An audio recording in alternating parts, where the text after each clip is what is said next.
வணக்கம். நான் வாழ்வியல் மருத்துவர் உமா வெங்கடாச்சலம் சென்னையிலிருந்து பேசுகிறேன். நான் இன்றைக்கி சொல்லணும் அப்படின்னு நினைக்கிற விஷயம் நம்ம நிறைய பேர் ஸ்ட்ரெஸ் அப்படிங்கிற வார்த்தையை யூஸ் பண்ணுறோம். ரொம்ப ஸ்ட்ரெஸ்ஸாக இருக்கேன், ரொம்ப டென்ஷனாக இருக்கேன் அப்படிங்கிற விஷயம் சொல்கிறோம். இது ஸ்ட்ரெஸ் அப்படிங்கிறது என்ன, எதனால் ஏற்படுறது, அது எப்படியெல்லாம் நம்ம மாற்றிக்க முடியும் அப்படிங்கிற ஒரு விஷயம் சொல்லணும்னு நினைக்கிறேன். ஸ்ட்ரெஸ் அப்படிங்கிறது நம்ம மனசு ஒன்று ஆசைப்படுறது, நம்ம வாழ்க்கை அதோட டிமாண்ட்ஸ் வேறையாக இருக்குது. இது ரெண்டும் மீட் ஆகாத போது, மேட்ச் ஆகாத போது ஏற்படதான் ஸ்ட்ரெஸ். ரிட்டையர்ட் லைஃப்பில் ஸ்ட்ரெஸ் குறையும் அப்படின்னு பொதுவாக கேள்விப்படுறோம். ஏன்னா அப்போ அவங்களுக்கு அந்த demand from outside world, வெளி உலகத்தில் ஏதாவது ஆஃபீஸ் போகணும், இத்தனை மணிக்குள்ளே ரீச் ஆகணும், ஸ்கூலுக்கு இத்தனை மணிக்குள்ளே ரீச் ஆகணும், அவங்க போகிறதுக்கு அதுக்குள்ளே ப்ரிப்பேர் பண்ணணும், கணவர் மனைவி சேர்ந்து வேலை செஞ்சாலும் சரி, தனியார் ஒரு விஷயத்தை பொறுப்படுத்த செஞ்சாலும் சரி. ஸோ அந்த டைம் டிமாண்ட் இருக்கு இல்லையா, இந்த நேரத்துக்குள்ளே இது முடிக்கணும் அப்படிங்கிறது டிமாண்ட் இருக்கு இல்லையா, அது மிகப்பெரிய ஸ்ட்ரெஸ்ஸாக இருக்கும். இன்னொன்று நம்ம வாழ்க்கையின் தேவைகள், பண ரிலேட்டடாக இருக்கிற தேவைகள், அந்த தேவைகளை மீட் பண்ணுறதுக்கு தேவைகள் இன்க்ரீஸ் ஆகிட்டே இருக்குது, எப்போவுமே இன்க்ரீஸ் ஆகிட்டு இருக்கு. எந்த கடைக்கு போனாலும் எப்போவுமே கூட்டமாக இருக்குது. நான் டி நகருக்கு பக்கத்தில் வசிக்கிறேன் அப்படிங்கிறதுனால டி நகர் பக்கம் போகக்கூடிய வாய்ப்பு எப்போவுமே அதிகமாக இருக்குது. எப்போ போனாலும் இந்த போத்தீஸ் ஜங்ஷன் கிட்டே இருக்கிற இடம் சென்னையில் உங்களுக்குலாம் தெரியும், எந்நேரம் அந்த பழக சுற்றி கூட்டம் இருந்துகிட்டே தான் இருக்குது. ஸோ முன்னாடி நல்லி குமரன் மட்டும் இருந்த காலத்துலேருந்து பார்த்துட்டு வரேன். இப்போ கடைகள் அதிகமாகிடுச்சு, கூட்டம் எந்நேரமே மக்கள் வெளியில் தான் இருப்பாங்களா அப்படின்னு நினைக்கிற அளவுக்கு கூட்டம் அதிகமாக இருக்குது. ஏன் அப்படி இருக்குன்னா தேவைகள் அதிகமாக இருக்குது. ஸோ அந்த தேவைகளை அதிகப்படுத்திக்கிட்டே போகிற போது எப்படி மீட் அவுட் பண்ணுறது?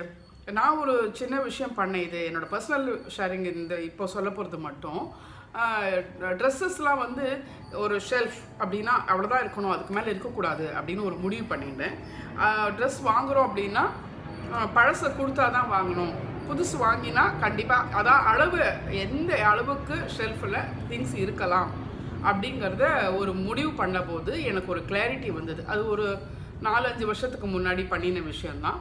அதனால் ஒரு பீரோ அப்படின்னு எடுத்துட்டோன்னா, பீரோ ஃபுல்லாக இருக்கிறதுக்கு பதிலாக புடவைனா இவ்வளோ தான் இருக்கணும், சல்வார்னால் இவ்வளோ தான் இருக்கணும் அப்படிங்கிற ஒரு கணக்கு, எண்ணிக்கையோ இல்லை ஒரு அளவோ, எவ்வளோ வாங்கி எங்கே வைக்கிறது, வீடு பெருசு பண்ணிகிட்டே போக முடியாது பாருங்கள், அப்படிங்கிறது எனக்கு ஒரு நிம்மதியை கொடுக்க ஆரம்பிச்சுது.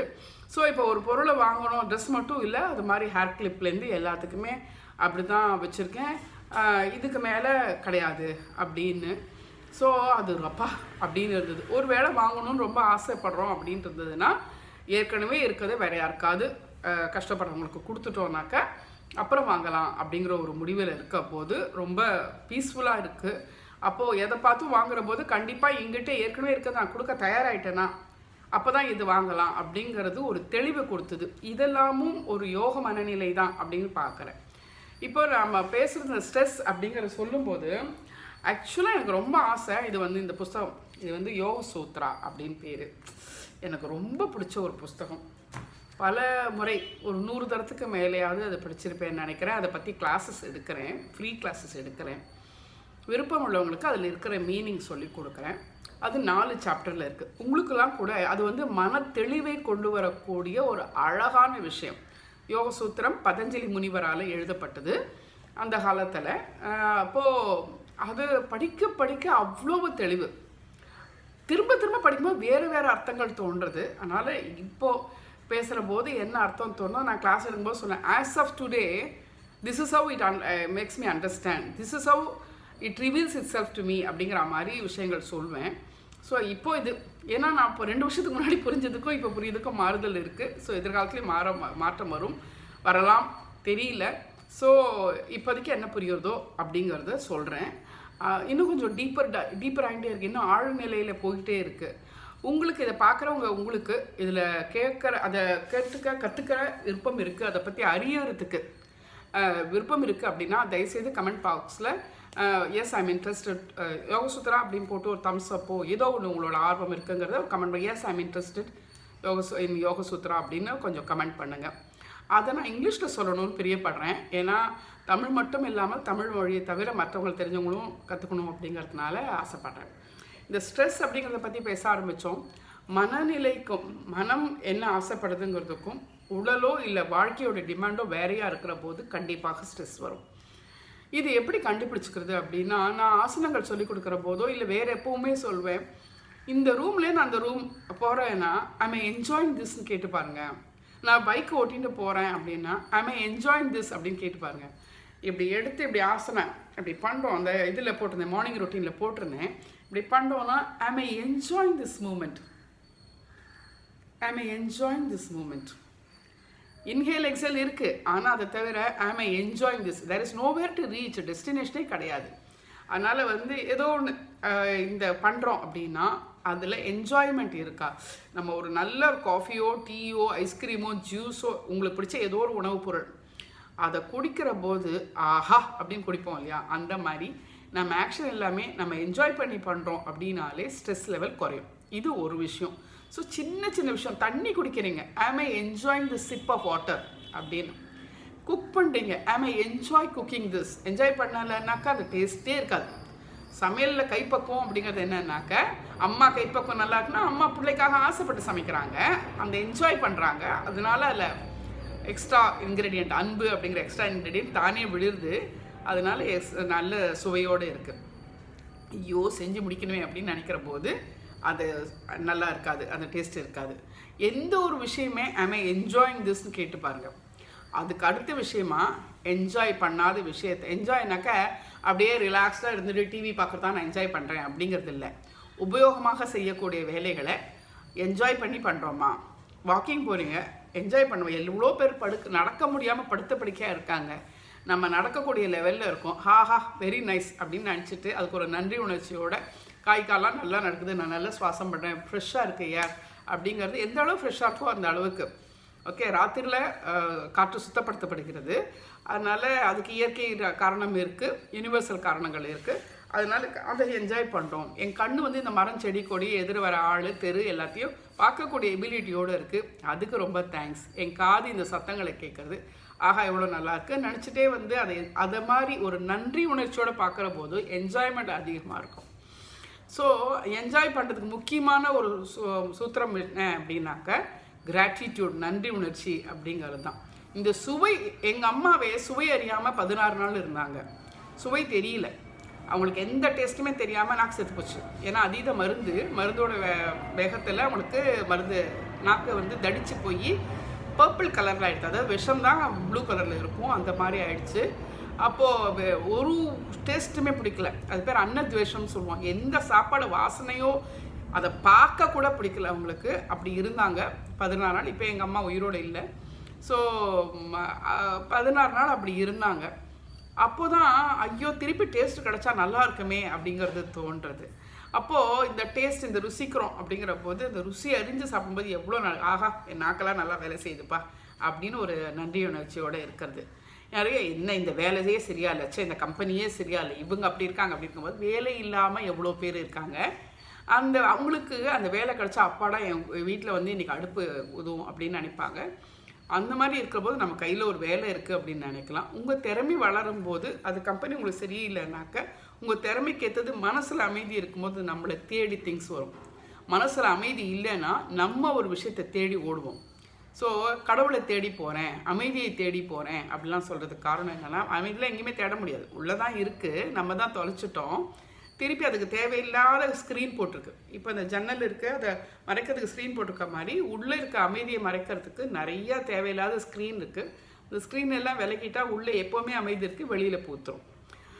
ஸோ எனக்கு இது பிடிச்சிருக்கிறதுனால எனக்கு ஒரே ஒரு விஷயம் சொல்கிறேன். ஃபஸ்ட்டு 2 சூத்ரா மட்டும் சொல்லலாம். அத்த யோகானுசாசனம் ஃபஸ்ட்டு சூத்திரம். செகண்ட் சூத்திரம் யோகா சித்த விருத்தி நிரோதகா அப்படின்னு சொல்கிறார். அத்த அப்படிங்கிறது ஒரு ஆஸ்பீஷியஸ் வேர்டு, ஓம்லாம் சொல்கிற மாதிரி. யோகா அப்படிங்கிறது அனுசாசனம் அப்படிங்கிறாரு. அணு அப்படின்னா தொடர்ந்து செய்யணும். ஏற்கனவே சாசனம் பண்ணி வச்சுருக்குன்னா என்ன சொல்லுவோம்? ஏற்கனவே எஸ்டாப்ளிஷ்டாக இருக்குன்னு அர்த்தம். ஏற்கனவே எஸ்டாப்ளிஷ் பண்ணி அப்படின்னா என்ன அர்த்தம்? யார் நமக்கு எஸ்டாப்ளிஷ்மெண்ட் சொல்லுவாங்க? ஒரு குரு தான் சொல்ல முடியும். ஏற்கனவே அனுபவம் வாய்ந்து இது இந்த காலத்தில் செய்யலாம், இது சூரியன் அதிகமாக இருக்கும்போது அதை செய்யலாம், இது குளிர்ச்சி அதிகமாக இருக்கும்போது செய்யலாம், இந்த வாத பிரக்கத்துக்கு இந்த மாதிரி கொடுக்கலாம், இந்த பித்த பிரக்கத்துக்கு இப்படிலாம் கொடுக்கலாம், இவங்களுக்கு டைஜஸ்டிவ் சிஸ்டம் சரியாலே இப்படி கொடுக்கலாம், இவங்களை கை தூக்க முடியாமல் இருக்காங்க இப்படி செய்யலாம், இவங்களுக்கு தூக்கம் வராமல் இருக்காதனால இப்படி செய்யலாம், இவங்களுக்கு அதீத பசி இருக்கிறதுனால இப்படி செய்யலாம், இவங்களுக்கு அதீத கோபம் இருக்கிறதுனால இப்படி செய்யலாங்கிற அனுபவத்தின் மூலியமாக தெரிஞ்ச குருமார்கள் தான் சாசனமாக நமக்கு இருக்காங்க. அவர்கள் செய்து வந்ததுலேருந்து எது நல்லதோ அதை மட்டும் பிரித்து நமக்கு உகந்தது போல விநியோகம் பண்ணும். யோகத்தில் முக்கியமான விஷயம், டீச்சர் ஆகிறதுக்கு விநியோகம் தெரியணும். யாருக்கு எது கொடுக்கணும்னு தெரியணும். எப்போ எது எப்படி கொடுக்கணும்னு தெரிஞ்சாதான் யோகம் கற்றுக்கிறது. யோக வாத்தியார் ஆகணும்னாக்கா விநியோகம் தெரிஞ்சாதான் யோக வாத்தியார் ஆக முடியும். இது விநியோகம் அவங்களுக்கு தெரிஞ்சவங்க தான் நமக்கு உண்டான சாசனமாக இருக்காங்க, எஸ்டாப்ளிஷ்டு பர்சன். அதை நம்ம ஃபாலோ பண்ணணும். யோகாங்கிறது என்ன சொல்கிறாங்க, ஒரு நாள் செய்கிறதில்ல, தொப்பை குறைய செய்கிறதில்ல, கை அழைக்கிறதுக்காக செய்கிறதில்ல, அதெல்லாம் எக்ஸசைஸ். யோகா என்பது என்ன? அப்போது யோகா சித்த விருத்தி நிரோதகாங்கிறாரு. சித்தம் என்றால் மைண்டு. சித்தம்ங்கிறது மைண்டுங்கிறது ரொம்ப சாதாரண ஒரு வார்த்தையாக இதில் இங்கிலீஷில் டிரான்ஸ்லேட் பண்ணுறோம். சித்தம்ங்கிறது இன்னும் ஆழ் நிலையில் சொல்லணும். சித் அம்பரம் அப்படிங்கிறது தான் சிதம்பரமாக இருக்குது. சிதம்பரம் அப்படிங்கிறது ஒரு ஊர். அதில் என்ன சொல்கிறாங்க, ஆகாச இடம்னு சொல்கிறாங்க. ஆகாசம் எவ்வளோ பறந்து விரிந்து கண்ணுக்கு எட்டாத தூரம் வரைக்கும் உணரக்கூடிய விஷயமாகவும் அந்த காலத்தில் அஸ்ட்ராலஜிக்கலாக பார்த்துருக்காங்க சேஜஸ் எல்லாம். ஸோ அப்பேற்பட்ட விஷயம் போல் மிகப்பெரியது சிதம்பரம்ங்கிறது. அந்த சித்தை அடக்கி ஆழ்வதுக்கு உண்டானது எப்படி இருக்கும் இல்லையா? அதனால் யோக சித்த விருத்தி நிரோதக டிஃபைன் பண்ணுறாரு. யோகானா என்னன்னு, யோகானா ஆசனா பண்ணு, மூச்சு பண்ணுன்னு சொல்லவே இல்லை. சித்தம் மைண்டு, இப்போதைக்கு மைண்டுன்னு வச்சுப்போம். சித்த விருத்தி அப்படின்னா ஆக்டிவிட்டீஸ், நிரோதகனா நிறுத்துறது அப்படின்னா உங்களுக்கெல்லாம் நம்ம ஊரில் இந்தியன்ஸில் தெரியும். நிரோத் அப்படின்னு சொல்லிட்டு ஒரு காண்டம் அணுரை கவர்மெண்ட்டால் விற்கப்பட்டுட்டு இருந்தது. இப்போ என்னங்கிறதுல எனக்கு அதில் பற்றி அறிவில்லை. ஒரு காண்டம் இருக்குது, ஓகேவா? அப்போது ஒரு காண்டமோட பர்பஸ் என்ன, உள்ளே எதுவும் போகாது, வெளியே எதுவும் வராது. இட்ஸ் ப்ரிவென்ஸ். அப்படியே ஒரு ஷீல்டு மாதிரி, உள்ளேருந்து எதுவும் வராது, வெளியிலேருந்து உள்ளே போகாது. அதுதான் நிரோதகா ஸ்டேட். நிரோதகா அப்படிங்கிறது சமஸ்கிருத வார்த்தை. அதுனா எந்த விதத்துலேயும் உள்ளேயும் வெளியிலும் இல்லை, அதாவது மூமெண்ட் எதுவுமே இல்லாமல் அப்படியே வைத்திருத்தல். புத்தி மைண்டோட ஆக்டிவிட்டீஸ் செயல்கள் எதுவும் இல்லாமல் மைண்டை அப்படியே நிறுத்தி வைத்திருத்தல் தான் யோகம் அப்படின்னு சொல்கிறார். எவ்வளோ அழகான விஷயம், எவ்வளோ கஷ்டமான பண்ணுறது, ப்ராக்டிஸ் பண்ணுறதுக்கு எவ்வளோ கஷ்டம். யோகா சித்த விருத்தி நிரோதக, நம்மளோட கிளாஸ் யோகா அப்படி தான் இருக்கும். இந்த என்ன டூல்ஸ் யூஸ் பண்ணுறோம், asana is a tool, pranayama is a tool, sanding is a tool.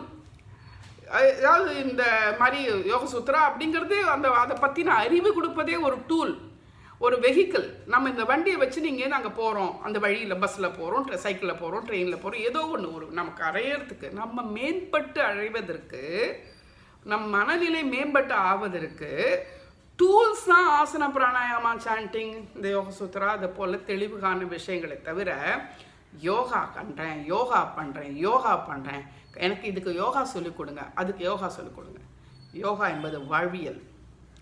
Yoga என்பது ஆசனத்தில் இல்லை, ஆசனத்தில் மட்டுமல்ல. யோகா என்பது பிராணாயாமத்தில் மட்டுமல்ல, பிராணாயாமத்தின் மூலமாகவும் யோக நிலை அடையலாம், ஆசனம் மூலமாகவும். அதாவது நான் சைக்கிளில் எடுத்துகிட்டு பீச்சுக்கு போனேன், நீங்கள் பஸ் எடுத்துகிட்டு வரீங்க, ஒருத்தங்க கார் எடுத்துகிட்டு வரீங்க, எல்லோரும் டெஸ்டினேஷனை ரீச் பண்ணிடுறோம், பீச்சுக்கு போகிறோம். ஸோ ஒவ்வொருத்தர் ஒரு வண்டி, ஒருத்தர் நடந்து கூட வரலாம். ஸோ இதெல்லாம் ஒரு வாகனம், அது போல் இதெல்லாம் ஒரு டூல். அந்த டூலை எப்படி யூஸ் பண்ணுறது, அது எப்படி யூஸ் பண்ணால் எனக்கு சீக்கிரத்துலையா இல்லை எனக்கு ஆழ்நிலையிலையும், சீக்கிரம்னா நாளைக்கே இல்லை, அதாவது எனக்கு உகந்தது படி அதை நான் எப்படி யூஸ் பண்ணிக்கிறது. அரிசி இருக்குது, பொங்கலாகவும் பண்ணலாம், உப்புமாவும் பண்ணலாம், சாம்பார் சாதமும் பண்ணலாம், நம்ம எப்படி ஆனாலும் யூஸ் பண்ணிக்கலாம் அதை. ஸோ தோசையாகவும் பண்ணலாம். அந்த மாதிரி இருக்கிற போது ஒரு அரிசியை வேறு தான் பண்ணோம். ஸோ இந்த ஆசனங்கள் பிராணாயாமம் அது போல் டூல்ஸ் இருக்குது. அதை யாருக்கு தகுந்தது போல் எப்படி கொடுக்க வேண்டும் அப்படிங்கிறது புரிஞ்சிருந்த வாத்தியார் அவங்கள தூக்கி வந்துடுவாங்க மேலே. அவங்க நிலையிலேருந்து மேல் தூக்கி கொண்டு வந்து, ஆஹா இப்படிப்பட்ட ஒரு அருமையான வாழ்க்கை, உனக்கு ஸ்ட்ரெஸ் தேவையில்லை அப்படின்னு சொல்லி கொடுப்பாங்க. தொடர்ந்து பயணிக்கலாம். இது எனக்கு ரொம்ப பிடிச்ச சப்ஜெக்ட். நான் மாதம் ஒரு முறை முதல் ஞாயிற்றுக்கிழமை காலையில் பனங்கல் பார்க்கில் அப்படின்னு நினச்சிட்ருக்கேன். பிபிக்கு உண்டான பிராணாயாமம் பெய்டு கிளாஸ். ஓகே, காசு கொடுத்து தான். நான் காசு கொடுக்காத விஷயத்தை நம்புறதே இல்லை. ஏன்னா காசுக்கு மனுஷன் கொடுக்குற மரியாதை வேறு எதுக்குமே கிடையாது. ஏன் மேடம் நீங்கள் ஃப்ரீயாக சொல்லிக் கொடுக்கலாம், நான் ஃப்ரீயாக சொல்லிக் கொடுத்தா நீங்கள் எவ்வளோ பேர் ஃபாலோ பண்ணுவீங்க? பண்ண மாட்டீங்க, கரெக்ட் இதுக்கு வர மாட்டீங்க. நான் அந்த பணத்தை வச்சுட்டு நான் என்ன பண்ணுறேன், யாருக்கு உபயோகமாக அதை உபயோகிக்கிறேங்கிறது எனக்கு தெரியும். அதனால் என்னோடய தேவைகள் மிக குறைவு. ஆனால் நான் மற்றவங்களுக்கு செய்ய வேண்டிய தேவைகள் அதிகமாக இருக்குது. அது எங்கே அந்த பணத்தை உபயோகப்படுத்துகிறேங்கிறது ரொம்ப ஆப்வியஸாக தெரியும். அதை நான் இப்போ சொல்லி பெருமை பித்திக்கிறதுக்கெல்லாம் ஒன்றும் இல்லை, சரியா? அதனால் நிறைய பேர் நிறையா செய்கிறாங்க, நானும் அது போல் செய்கிறேன், அவ்வளோதான். ஸோ நீங்கள் கொடுக்கக்கூடிய அந்த 1 டே கிளாஸ் நடத்தணும்னு நினைக்கிறேன். வர February 1st வீக்லேருந்து கன்ஃபார்ம் பண்ணேன். இன்னொரு தரம் விருப்பம் இருக்கவங்க ஒரே ஒரு நாள் தான் பயிற்சி, ஆனால் உங்கள் ப்ராக்டிஸ் டெய்லி. அப்படி இருந்தால் பிபிக்கு என்றைக்குமே மாத்திரை சாப்பிட வேண்டாம். பிபிக்கு பிராணாயாமம் மட்டும்தான் வழி.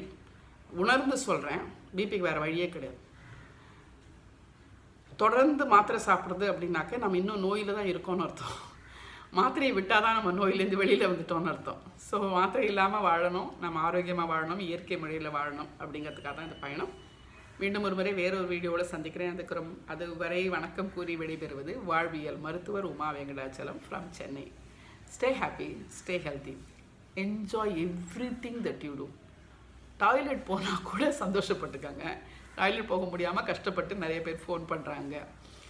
காலையில் எழுந்தால் சந்தோஷப்பட்டுக்காங்க, ஆஹா எழுந்துட்டோம் அப்படின்னு நினச்சிக்காங்க. தூக்கம் வருதை நினச்சி சந்தோஷப்படுங்க. சாப்பிட முடியுதேன்னு சந்தோஷப்படுங்க. எவ்ரிதிங் கிரேட்ஃபுல்லாக ஃபீல் பண்ணுங்கள், நன்றியோடு ஃபீல் பண்ணுங்கள். என்னால் முடியுது, இந்த விரல் 5 இன்றைக்கி வேலை செய்தேன்னு நினச்சி நான் சொந்தம். காலையில் எழுந்திரிச்சு பால் காய்ச்சதுக்கு இப்படி பாத்திரத்தை எடுத்தால் பரவாயில்லையே, கையெல்லாம் வேலை செய்தேன்னு நினச்சிப்பேன். ஏன்னா ஒரு ஆடிட்டர் வந்து இப்படி காலையில் எழுந்திரிச்சேன், இந்த 2 விரல் வேலை செய்யலைன்னார். அது வேலை செய்யாமல் இருந்த கையை வேலை செய்ய வச்ச உடனே ஆகான் இருந்தது அவருக்கு. ஸோ ஒரு விஷயமும் நம்ம நன்றியுடன் பார்க்குற போது மனம் ரொம்ப அமைதிப்படும். நன்றி முதல்ல இருக்கணும், 2வது என்ஜாய்மெண்ட் இருக்கணும். இது 2 இருந்ததுன்னா ஸ்ட்ரெஸ் நிறைய லெவலில் குறையும். செய்து பாருங்கள், சந்தோஷமாக இருங்க. வணக்கம்.